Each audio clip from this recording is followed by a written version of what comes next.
So, based off the title of this video, I'm going to be talking a little bit about my opinions on things like objective reality, different dimensions, and basically just how there's no true way to know if things in this world are how we perceive them. And that's kind of an abstract topic, but the reason that I got kind of interested in this topic as a whole is because of this book, The Case Against Reality by Donald Hoffman. And I read this book in high school, and to this day it's still my absolute favorite book, I think, of all time. And it really just changed my perception on so many things. But basically I'm just going to be talking about some of the concepts that the author was talking about in that book, and then kind of adding my own little, I guess, opinions to add on to it.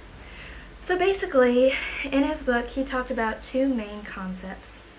The first being objective reality, and basically what objective reality is the true identity, or the true just all properties of an object, not based on perception. So what does that mean exactly? So basically, I'll give an example. Say you have a red apple sitting here. Now most people, if you have a red apple sitting there, are gonna look at that apple and they're gonna say, there's a singular red apple sitting there. Great. But if a fly were to come into the room, fly into the room, then that fly is going to see that red apple, and it's going to see about 1,000 of them, because that's how flies visually perceive things in multiples, whereas we see one. Another example, my cat could walk into the room. She could look at this red apple, but she's going to see a bluish green apple because cats can't physically perceive red as a color. So who's to say that human perception is right and that the fly and the cat's perception is wrong?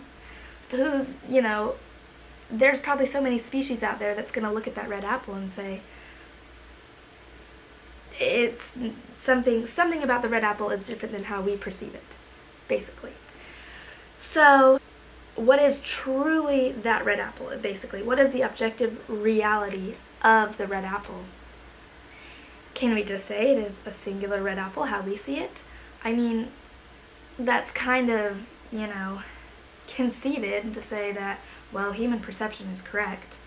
Maybe it is, but basically that's what objective reality is. It's basically just saying, no matter on the perception, because so many different species on this earth have a different perception of something, it's what that apple truly is, just as itself. Okay. Now his second main idea, which kind of goes off of objective reality, is the FBT theorem, which is basically the fitness beats truth theorem, which basically means that any living animal will perceive something based on survival rather than based on the truth of what the object is. So basically, fitness or survival beats truth or objective reality. So that's kind of the reason that we think so many different species perceive something differently, is basically because that's how they were able to survive based on long periods of time. He also talked a little bit about dimensions, which I'll go in a little more detail into. But basically, I kind of wanted to start to speak about analogies that I've thought of myself that I think help explain why we could never truly know objective reality on this planet. First of all, just to speak a little bit about different dimensions. We live in a 3D world, so a three-dimensional world, which basically means we can walk frontwards, backwards, sideways, diagonal, up, down, wherever you want to go, we can go. And it also basically means that if I'm standing here and I'm looking at an object, I can go around to the back side of the object and also see the object from the back. Okay, three-dimensional world. Now, we live in a 3D world, but we perceive in a 2D world, which basically means we perceive just one plane, right? Like, I'm looking forward, I just see a 2D kind of plane. Like, if I'm looking at the object that I just said, if I can go around and look at it, if I'm looking at the object right now, I can't see the back side of the object because we are perceiving in 2D. Whereas, because we're in a 3D world, I can still go behind the object and see the object from behind, but I would have to position myself in that way. I couldn't just see it. Now, if we were, in theory, in a 4-dimensional world, we lived in a 4-dimensional world and could see in 3D, then that would mean that we could see the front, the back, every single side of the object just by looking at it, which is like really hard for our brains to kind of process, but that is like the idea. So I wanted to use a little analogy to kind of explain some things of why we can't necessarily understand living in a 4D world. Now, imagine you have a picture like this one.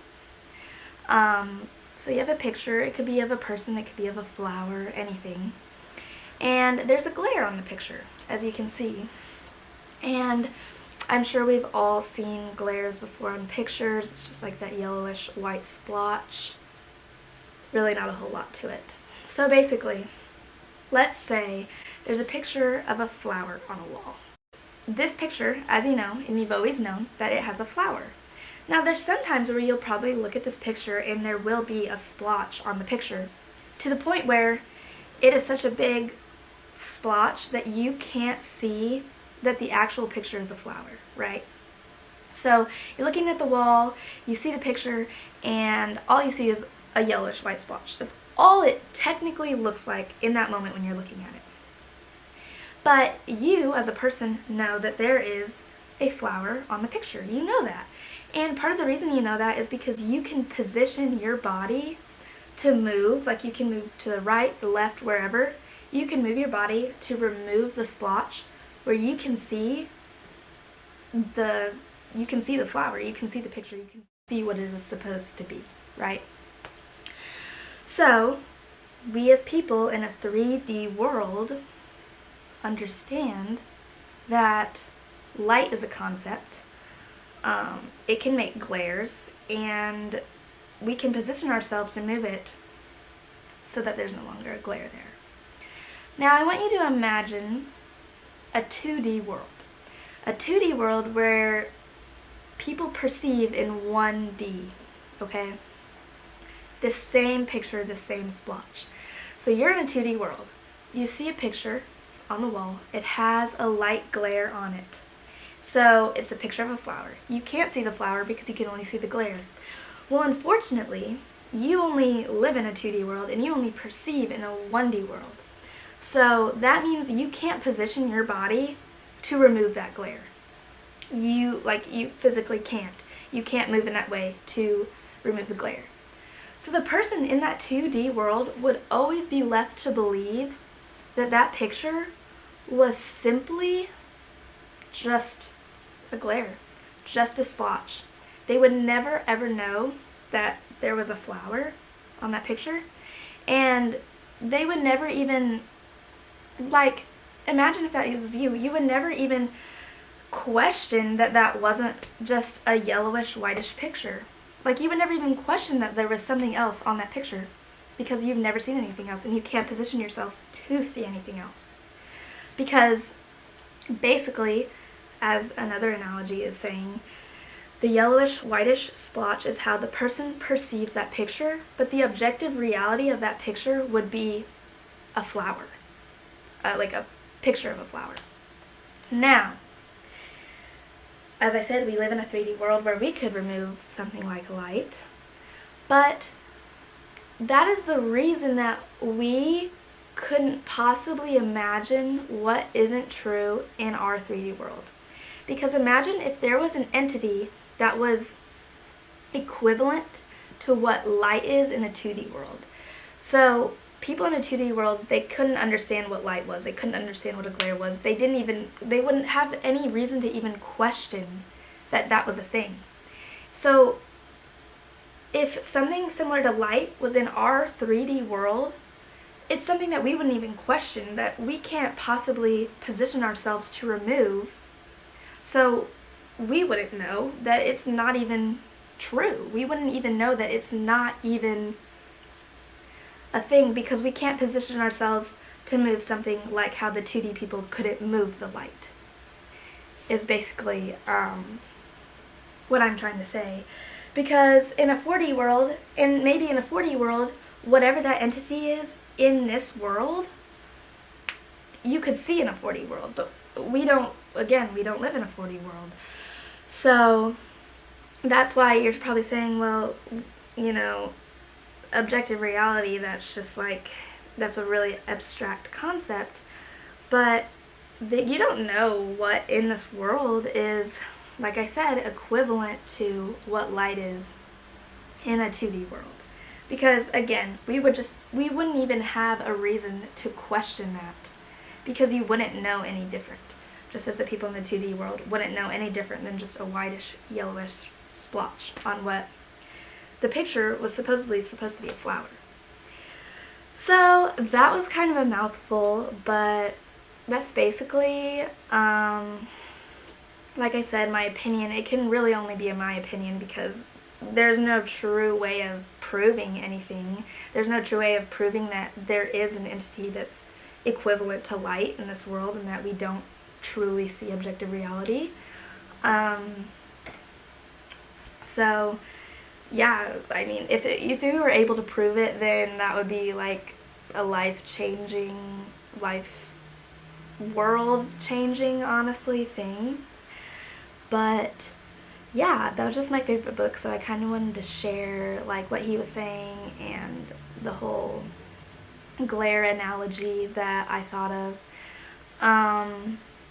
But yeah, thanks for watching, thanks for listening. I think that's really all I have to say, but yeah, thanks.